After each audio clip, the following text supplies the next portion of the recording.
Welcome to your second session of the Executive Leadership Series, Class of 2022. It's great to see you all again, and if I didn't stress it enough last time, thank you so much for carving time out of your schedule to do this program.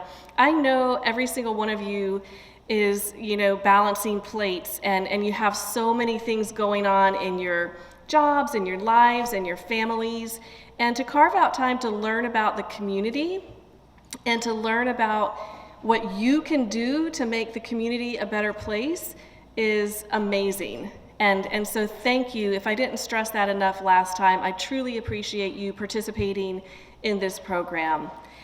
Mayor Williams was unable to attend. She sent her regrets to you, but very thankfully, she was able to send one of her key team members at the City of Harrisburg. Mr. Karl Singleton is joining us tonight. Karl's name is on the agenda and his biography is in your packet, so you can learn more about Karl. But what I just wanted to emphasize is that Karl is a community leader and has been in this Harrisburg area for decades. He is out in the community, he's rolling his sleeves up, he's doing projects, and he's absolutely getting things done. Now, as part of the mayor's team, Karl is serving as the Chief Equity and Compliance Officer with the City of Harrisburg. He is here to share some insights, some updates as to what's going on with the city, and will also answer your questions. Please join me in welcoming Karl Singleton.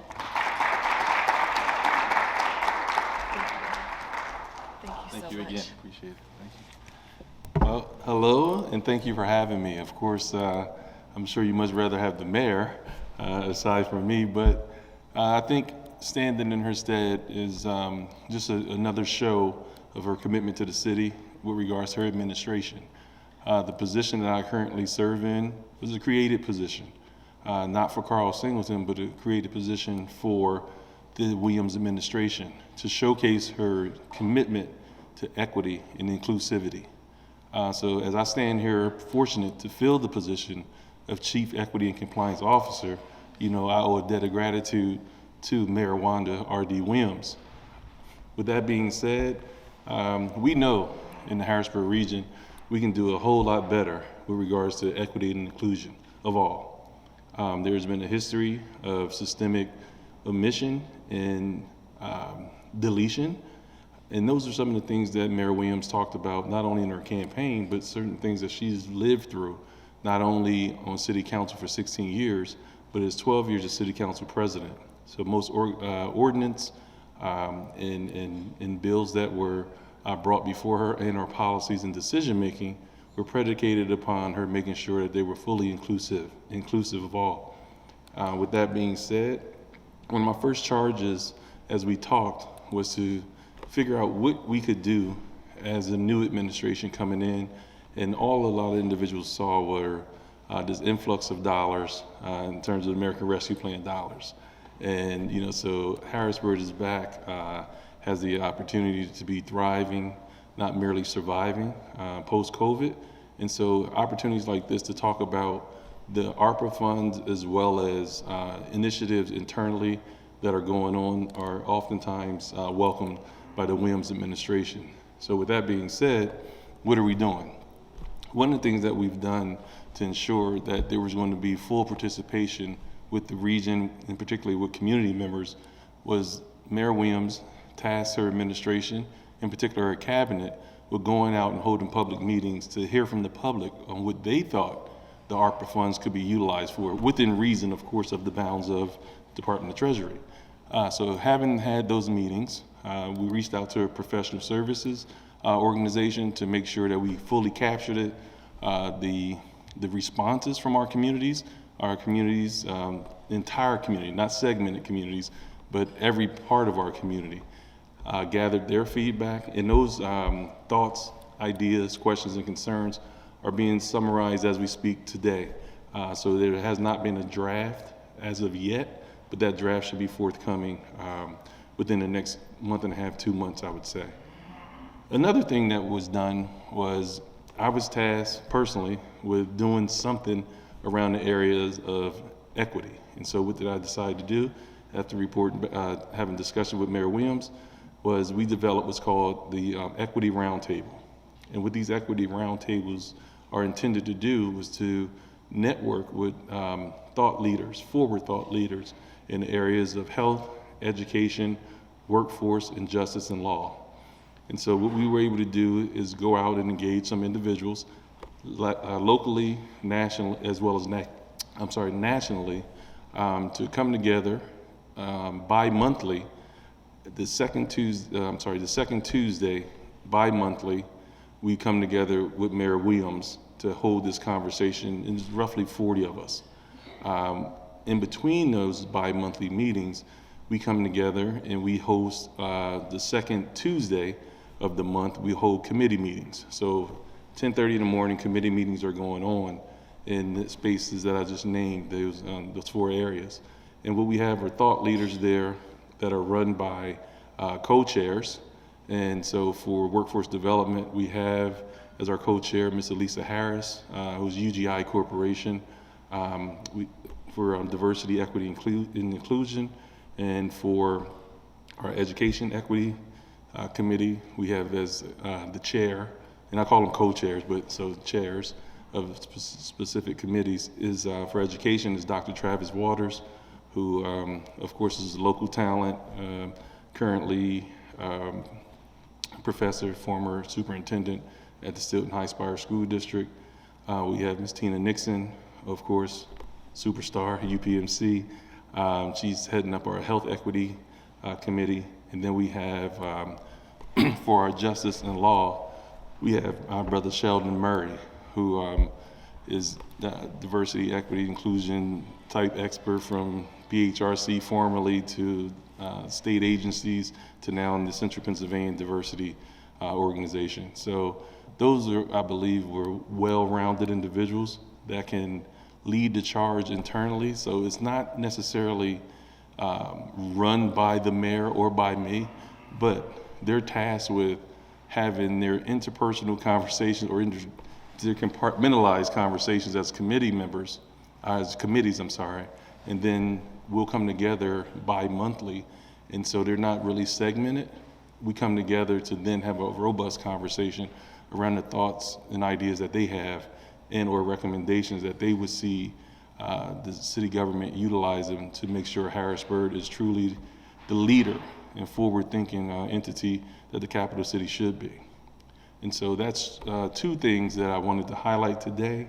I don't know exactly how much time I have, but I thought it would be very important for us to have a dialogue. So I don't want to, I know when I sit in a lot of these meetings or sit in those seats, I don't want to be talked to, I want to be talked with, you know? And so I'm here for that. There's no questions off limits. Understand this, if it's something that I know, I'm going to tell you. If it's something that I do not know, I'll research and get back to you. So again, on behalf of the Mayor Wanda R.D. Williams administration, I'd like to thank Leadership Harrisburg for the invite. Hopefully this won't be our last opportunity to engage with you. And if there's ever anything that we can do as an administration to ensure our business community, especially with entrepreneurs and those that are business thought leaders, having you at the table, you're more than welcome, and not just as an afterthought, but a forethought. And so we have a full commitment of making sure our role and what we do is to make sure we serve the masses and not merely the chosen few. So Mayor Wanda Williams is truly one that believes that she is in a position to empower the position and not be empowered by the position. Recapping past administrations or looking at past administrations, how have we decided the target in which we're moving towards, in essence, with the current administration? So, of course, not being disparaging of other previous administrations, the truth is no one does it like we're going to do it, not we, the administration, but we, those of us in this room, are capable of doing things in the future. So working with the information that we have at hand, one of the main things we thought were important, and let's be honest, we are in a totally different space than any other administration, coming out of COVID, for one. While we understood that there were disparities, for example, in the health and the education and the workforce. I mean, it was never in our lifetime pronounced to the degree that it was over these last 2.5 years, to be honest. And so with that, we are privy now to have knowledge, we have focus, and we have resources to really hone in on equity, and not equal, but equity. So, and we all understand the difference between equal and equity, so I won't go into a definition. But what we're doing now is not only inviting people to the table, but hearing about who wants to come to the table. But you can't just come to the table saying you want to be a part of a group. You have to come with ideas, come with resources, come in, and I'm not simply saying resources here, but up here as well, in terms of diversity of thought, diversity of just what type of growth can you help with. So it's not good enough just to verbalize certain things. And so that's a long way around saying, okay, we see a problem. That problem, for example, could be as some people may see as simple as not having lifeguards to open up swimming pools. But that's a major decision that needs to be made from our perspective, because there's many things that goes into getting a lifeguard. And it may sound minuscule, but I want to keep things in a place where we oftentimes come here and talk there and forget about, everything being balanced. And so we can talk about crime, we can talk about education, we can talk about, but if we're not giving individuals things to do, especially our young people, things to do, like a swimming pool, like parks and recs, like having mentors, mentor-protege programs, then the safety of our streets are definitely in jeopardy. The lack of workforce is definitely in jeopardy, and or those that aren't choosing career pathways that they don't see modeled as being relative to them is in jeopardy. And so what are we doing? I'm going to keep going back to our committees. What I think, unlike before, because they didn't have the resources, previous administrations, we're able to not only hear about the needs, wants, and desires of the community currently, but we're actually able to structure policy, practices, and procedures together to the legislative body and have resources to back what it is that we say we want to do for the community based upon what the community says they want done. And so I think for starters, that's something that differentiates us. And quite honestly, because of the pandemic that we went through and now the resources we have, because of understanding how pronounced those disparities of the past were, now we can, they're documented now, whether it's health or education or, we saw the broadband or, the bandwidth, so forth and so on, the disparity in terms of having access to teachers, currently. I'll speak specifically as an alumni, local Harrisburg High guy, just right now is disheartening. So another thing that we're doing that was not done before for various reasons, not laying any blame, is we have a relationship with the current school district's leadership, the receiver, the superintendent, and the IU that's working with the school district. We have ongoing meetings with them. In fact, there was supposed to be one tomorrow, but we need to postpone that because of scheduling conflicts. And the topic is a comprehensive meeting between the City of Harrisburg School District, City of Harrisburg, and Pennsylvania Commission on Crime and Delinquency, because the city won a grant previously. Burlake Lynch and others had set the track record to win this grant, and so now we have it. And so now this is not about winning it, although that's important. What is the implementation like? Who's going to be at the table? Who's going to be involved? What are the desirable outcomes? Who are the partners? How are we going to have benchmark assessments and really know that what we're doing, what we said we wanted to do, number one, we're doing, and number two, what it is that we said we wanted to do is successful, and how are we defining success? And so to answer your question more in depth, it's benchmark assessments, it's having the resource, identifying the issue and or the needs of our community, having the resources to address them and follow up to ensure that implementation is going well. That's what sets us apart from administrations in the past, one of which I was a part of. So what could nonprofits, business leaders, et cetera, do to ensure that this administration is able to meet the needs, desires of workforce? So first, thank you as a nonprofit, as a fellow nonprofit guy. Thank you for continuing to be here and serve the community with integrity and character. Goodwill has a great name, goes a long way. So no pun intended when we say goodwill, right? So first, continue to do what you do, especially for those that have challenges, developmental disabilities. That is definitely an underserved community. That is definitely a community that we have engaged in our equity roundtable. I almost said the Pennsylvania Developmental Disabilities Council, but they're going to kill me. Oh, I can't call. I'm not going to blow the acronym, but I'll come back to it. I'll get it together. But no, I won't, because I'm not even going to mention her name, because she'll call me if she sees this. Well, Karl, really you should have made it more accessible, because there's certain people that need it. I was like, well, it was visual. Well, what about the people who are vision impaired? And I'm like, you're right.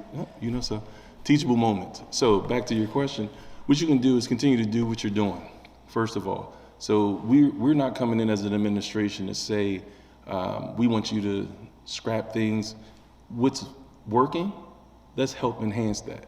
Whatever you're getting on your side in terms of the nonprofit world, especially the nonprofit world, because it really takes that character and integrity and commitment in that nonprofit world to really scrape day to day. No disrespect to any other sectors, but we're going to talk from this perspective right now. So keep, number one, doing what you're doing. Is definitely valued and necessary. The other part is, in terms of your organizational leadership, welcome others in that come from outside the nonprofit world. So with those two things going on, what you can do to help the administration is to share with us those things that you're learning inside of your nonprofit. Share with us those things that we can do from the bully pulpit, if you will, of having a microphone of the top elected office in the city of Harrisburg to help advocate for you and with you. So let me strike that, not for you, but with you. Because there's a lot going on that we can do together that individually it may take a little more the bureaucratic red tape for you to get through. But when we decide that we're going to have collaborative partnerships, collaborative efforts to move forward with a common goal that no one can really disagree with, who's going to disagree with helping a nonprofit that is known in the nation globally with helping those underserved, underrepresented, and typically undereducated? Who's going to argue with that? But some may. So when that pushback if that pushback presents itself, what better ally to have in the truly mutually beneficial collaborative effort to come to the table with you than the Mayor Williams administration, who's fully committed to that. I want to go back to the gentleman's question earlier about what sets this administration apart. Mayor Williams does not take any meetings outside of those for the community members on Friday. Her schedule's blocked, so there's not going to be any dinners. There's not going to be. Sorry, if this was scheduled, she's not here now, but she definitely would not have been here on a Friday because she's in the office welcoming the community in and truly engaging with them. It's our dress down day, so there's no representatives.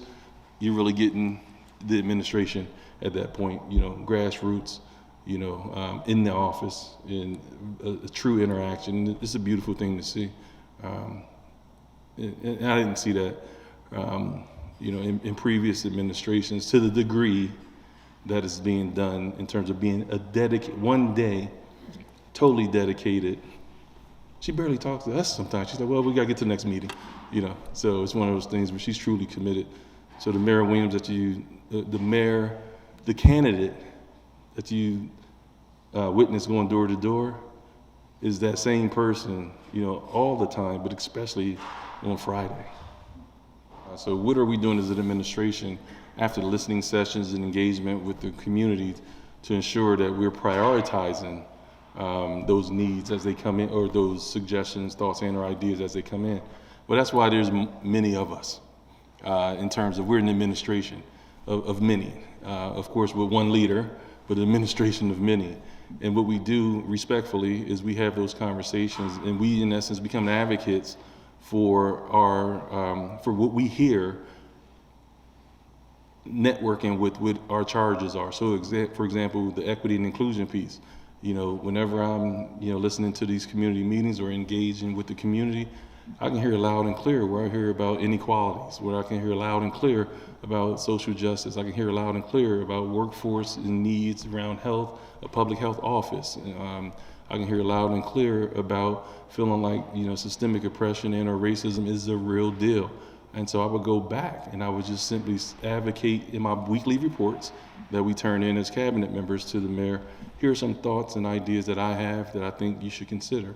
And it's predicated upon what we've heard over the last week. And so we do weekly reports. So it's predicated upon the meetings that I've had. It's predicated upon, just newsflash. I'm still a resident, there's one guy left. He's 17, he's well behaved. You can have him if you like him. No, I wouldn't give him away. He might be watching this. But, being a parent in this school district, who goes to the school district, being a parent in this community, still living in the community, is, it's rough. The real needs, I had a 19-year-old cousin, passed away yesterday, overdose. So when we talk about, really serving the community, it's not just lip service. Everybody knows about the tragedy that, Mayor Williams suffered, in terms of, violence in our community. So it's nothing that we're going to come in here and talk about violence and, we can't relate to. It's nothing, I'm a, Hall Manor guy. I was born, when I moved here from Jersey, I'm Southside, 38 Hall Manor, 15 and a half years. So my whole thing is I went from Hall Manor to City Hall, and I wasn't the best thing in Hall Manor. People advocated for me. People were instrumental in my bringing outside of, my home. I talk all the time about being a product of a 16-year-old unwed couple, born January 22nd, 1973, a Monday, the same day abortion was legalized. So I know there's a bigger plan for me. I clearly understand to whom much is given, much is required. And it's not only me, is what I'm saying. I am just one of the individuals that Mayor Williams has brought in to her administration that fully understands our greatness. And our greatness, in the words of Dr. King, everyone can be great. How? Because greatness is predicated upon service to others.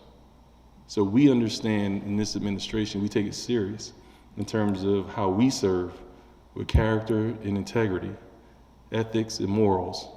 And that determines how great this administration will be. Not only committed, but how great. And that greatness, again, is predicated upon service to others. And so that's why, I was thrilled to be able to come here to talk to Leadership Harrisburg, an organization that is, committed to serving, committed to, somewhere up there, I know, somewhere, there we go, diverse, right? So, it's one of those things where we can go out and we can, put on our fine, clothing, and we can, have our black tie and, gowns and galas and all that, but we still have to walk back out there. And did we leave that day, when we leave the office, or we leave the Goodwill, or we leave United Way, or we leave wherever it is we're leaving from, did we leave that space better off than what we found it? Only for that day by day, because tomorrow's not promised. So you have to, do that daily. So we have the titles, we have these positions, but remember, our task is to make sure we empower the position and not be empowered by the position. Next question. That was a long way around. I have an hour, so I gotta go. Well, let me just say this. When I speak in terms of Harrisburg, I am talking from a regional standpoint, because as goes the city, so goes the region. As goes the region as its capital city, so goes the Commonwealth, which is the Keystone State. And as goes the Keystone State, so goes the nation, because we unlock the potential of our entire nation is the way I look at it. So for me, in my previous life with the coalition, as you can read about, I used to always, go out to the eastern and western parts of the state. And every time we get there, it's like, oh yeah, Philadelphia and Pittsburgh, and even Erie started, and Allentown started, superseding us. And I was, kind of back in my, about 160 pounds ago, my athletic days, I would get a little, ramped up. And I'm like, well, do you realize, we're the capital city? Whenever anything needs to get done, they come here. Have you ever noticed these buildings down this way? The Capitol, it's in the city, And so I would always tell them, from now on, when federal dollars come to our borders, my focus is to make sure instead of it making that Y, going to Philly and Pittsburgh, we're going to make sure that Y turns into an I, comes right up through the capital city. And the only way we're able to do that is from a regional approach, because we can't do it with merely 50,000 or a shade under during the traditional day, not talking about the work day where we can grow and double in size because of the office buildings, et cetera. And so we have strong relationships and strong ties. As you see, we talked about diversity, equity, and inclusion. Well, if you notice, one of the mayor's top things that she talked about in her first 76 days, now today, day 86, is the diversity plan, the disparity study. And the disparity study initially, and I have two hats on at this point, I also sit on Impact Harrisburg's board, which was a nonprofit that was created when we were avoiding the bankruptcy, and certain dollars came in and had to be set aside to make sure that the revitalization of this region, hence Harrisburg City as the anchor in the region, the revitalization had funding in concrete projects that could really spur development, large and small economic development projects, as well as infrastructure projects.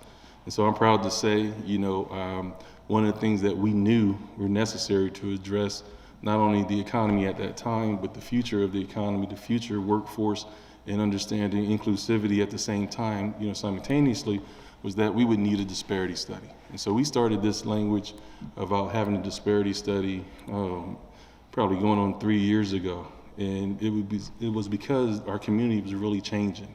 Our community, meaning our region, was really changing. And so we can't talk about not being able to retain good people if we're not giving them a reason to stay. And so one of the major reasons that people stay in a region and a region grows, especially a county, is education, right? Young people, and or the opportunities for larger corporations to come in and do business and hire. And so you're able to sustain a family. And so what we did was we formulated not only a partnership relationship, mending fences with the county commissioners, but we also have a relationship with the Harrisburg Regional Chamber. Mr. Ryan Unger is great over there. Shout out to Ryan. We had a relationship over the years with Dave Black as well to certain degrees. So mending and or strengthening those economic engines in the region has been a large part of what Mayor Williams has been able to do, in less than 86 days, in less than 76 days. It was like immediately, there was, as we all know, that honeymoon period, whether it's a dating cycle and or an election of a new administration. So you have to take advantage of that right away. And she was out of the box running, and that led us down the path of instead of $125,000 a piece to go towards a systemic change tool, which is this disparity study, that goes along the lines of full inclusivity from a legally defensible position. From it being $125,000 a piece, the county came in, and now it's $83,333.33. 3 ways, so just that show of commitment and collaboration alone will go a long way. So when we talk about the region, again, having Ryan Unger at the table, Impact Harrisburg, we just had a retreat at the Harrisburg Regional Chamber in Creedick this past Friday, at which we brought stakeholders in the room. We talked about, and I believe I have one booklet here, the project, and I'll leave it with you. The projects that Impact Harrisburg has completed or helped fund and monitor through $500,000 large economic development grants and or infrastructure grants around. Let me go back to the infrastructure grants for Impact Harrisburg. Only 2 entities qualified for the infrastructure grants for obvious reasons. That was CRW and the city of Harrisburg. And then one of the things that we decided was they're not going to compete for grants, same place, bring them in together. Let's have a collaborative plan put together in terms of how to spend these dollars and the multimodal, the things that you see going on that you actually touch, whether it's 7th Street, whether we're talking about the Harrisburg Transportation Center that is being upgraded, whether you're talking about Malden Square, when you're leaving out of the city. These are opportunities that city residents have now to have transportation, or you're talking about capital area transit to really get out in other places, sometimes outside of the county, to really experience job opportunities and or career pathways that are not necessarily limited if they don't have that transportation, if they don't have that support that previous administrations didn't have the resources to do and or did not prioritize transportation and or health equity in supportive relationships with the Hamilton Health Centers of the world, or Penn State Health, or Mayor Health Caritas, and bringing them in to truly address health disparities from a regional standpoint. We have a relationship with Department of Health, Health Equity Office. So they appointed me on there, but it's not about me, it's not about the mayor. We can now go to our equity roundtables and ask their opinions and ask would you like to sit on this board? And then we can engage you from that direction. And then again, bi-monthly, it's the large group meeting, individually, the second Tuesday of every month, based on committee meetings.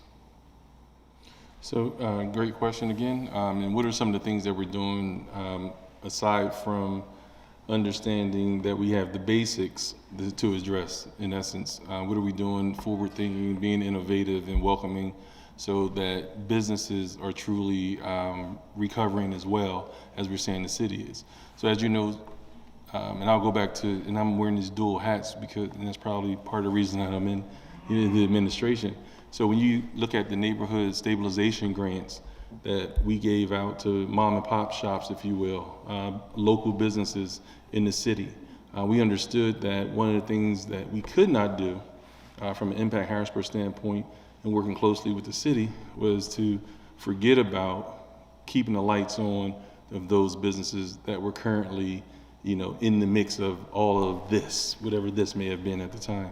And so there were innovative ways that we at first but to those businesses that could show that they were in the city, that they were operational, and that they had a need, whether that was rent, whether that was supplies, whatever it was, to keep their doors open, under the leadership of Impact Harrisburg. We provided grants, $5,000 grants, and you can please do look up the Impact Harrisburg board. There's currently Sheila Dow Ford is the executive director, Gloria Martin Roberts is the chair, and there's various other individuals on the board that has a plethora of professional experiences that comes to the table. So with our administration now, we have that type of relationship with the entity outside of the city government that of course again could sometimes be bogged down with bureaucratic red tape, to be able to go out and really help businesses survive. But then beyond the survival point is how do they thrive, how do they grow? And so with that's where the collaborative partnerships come in at, through relationships that we've built, not only business to business, but from a regional standpoint. So when we talk to Accretic, when we talk to diversity coalition leaders throughout the state and other administrations, quite frankly, getting best practices, ideas, and policies, and where they're getting their resources from, we're able to then come back and say, for a business growth downtown, or for a business growth on Allison Hill, or in Uptown Harrisburg, here are some best practices. And let's not forget this, we are being recorded, but I'm gonna give it to you first, okay? So I named those equity committees, but there's one committee left, and that's gonna be the Financial Equity Committee. And that Financial Equity Committee is going to engage bankers, the banks, the lending institutions. Because we can have all these grand ideas, we can have, the things that, we've talked about previously, but if we don't have the resources in a continuum to make sure that these ideas, thoughts, and needs aren't merely seeded, but taken care of and nurtured in the way that they should go, it's all for naught. And so the final piece is the financial equity committee that's going to be headed up by someone you probably heard of, and a great mentor of mine, Mr. Brian Hudson, that ran Pennsylvania Housing and Finance Agency for years, financial guru, and sits on various bank boards. Just engaging individuals like Mr. Hudson, and there's several banks that have already called to ask to be engaged with the administration. So we're going to be moving that direction mid-April for that committee. So that'll be something else that you'll hear coming out of the administration. And again, these committees that were put together was based on the interaction that we had and the feedback we were receiving when we were having community meetings. There's space for growth. If there's some things that you all think in this room should be turned into a committee and or joining a committee or working with a committee, I'll submit your names to the chair of those committees, and by all means, I'm sure your thoughts and ideas will be welcome. So again, that is not just a Harrisburg thing, but we talk about, again, I try to talk in generalities. When I say Harrisburg, we are the capital city, so I mean the region, I mean the Commonwealth. We run this state, is the way I look at it. All right, we don't have a pro football team and basketball team. All right, we have the Senators. Well, we have the Cougars. That's right. We have the Harrisburg Cougars and the Senators. So, in all candor, we have not. There's been generalized discussion because we recognize one of the businesses, one of the newer business, or one of the newer spaces, we'll say, is New Easy Gallery, right down across from the Broad Street Market. A phenomenal place. When you're talking about cultural rich, it's easily accessible, especially on the bus line, et cetera. But there can definitely be more. As you know, what we have is not enough, and I agree with you. As an educator, 14 years in the classroom and in administration, I value the learning styles. I value the fact that not everyone is going to be tunnel focused on certain career pathways. And so it was disheartening to me, when the Harrisburg School District, and I'm speaking specifically to Harrisburg now as an alumni, when there's ever budget talks or discussions, not the current administration, but in the past, there's two things that they always go after: the VOTEC and the arts. I mean, those are two ways to be self-sufficient for life, and it is a natural God-given gift and talent, and or something you're busting your behind to work at, becoming very good at. Into the sentence was a preposition as an English major, shouldn't have did it. Anyway, so, the things that I'm saying is, we have to definitely be more active and intentional listeners. And so I'm hearing you loud and clear. So great question. And don't be surprised if you'll be receiving a call, get your card. As chair, being volunteered to be chair of the Arts Committee, Equity Committee. So yeah, definitely. No, but that's great. I mean, CASA right here, when we start talking about, opportunities, especially not for those of us more seasoned in the room, especially our young people. The whole thing about there's nothing for them to do, so there's destructive behavior going on. First of all, I don't subscribe to that. There's always something for them to do that's not destructive. The other side is they do need something to do that they're fully engaged with and interested in and not just dumped upon them. And the arts is definitely one of those things. First of all, thank you again for the invite. And on behalf of the Williams administration, we are leaving you with knowing, hopefully, that we are truly open, transparent, and willing to be engaged, because we are just a foundation that was blessed to be in the position that we are in now as servant leaders, but we don't know it all. And we make decisions based upon the best information readily available to us at that time. If there's other information out there that you believe is going to help us continue to enhance this administration's leadership of the region, to your point earlier, not only the city government, but the region and the state, we're open. I can give you my information right now, aside from what's in the book, because I believe that is still referencing the Diversity Coalition, which I still, I don't lead it anymore because of the potential appearance of conflict, but I am still helping with membership on that. I just can't leave it. It's it's our baby. We helped birth that thing almost for a decade. So my city phone number direct to my desk is 717-255-3015. And my direct email is ksingleton, that's KSINGLETON, at Harrisburg, spelled all the way out, PA.gov. And so I would just leave you with be intentional in terms of service, and clearly understand that we are called to be in the various positions that we're in, to empower the position and not be empowered by the position. And our job is to make sure that we always remain committed to serving the masses and not merely the chosen few. So thank you for having me, and I look forward to interacting as we move forward. Thank you.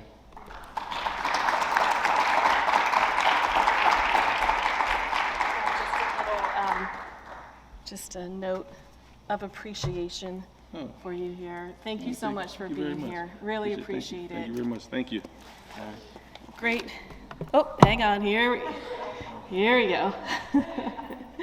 Great insights and great overview. I think you did Mayor Williams proud, and it's no surprise to any of us here how passionate you are about the city of the Harrisburg and the success of the city of Harrisburg. So thank you very much. And it's everyone's responsibility when we're talking about innovation and when we're talking about the arts and getting involved in all these committees that exist. Whether we live in the city or not, it's our responsibility to be involved because many of us work in the city and we come into the city, as Karl indicated, the population of the city is less than 50,000, but it swells to 90,000 people here every single day because of all the people coming in to work in this city of Harrisburg. And if you weren't aware, the 50% of the properties in the city of Harrisburg are non-taxable. They're nonprofit organizations, and so they're not paying taxes. So the school system, for one, is operating on half a budget. And that's not the case for the school districts that are outside of the city. And so for the city government to support the school system in any way that they can requires partners, businesses that are outside of the city to help, because there's no business, none of your businesses could operate on half of a budget. And that's what the school district is trying to do. And so it's up to us to partner. So I just leave that with you all for consideration.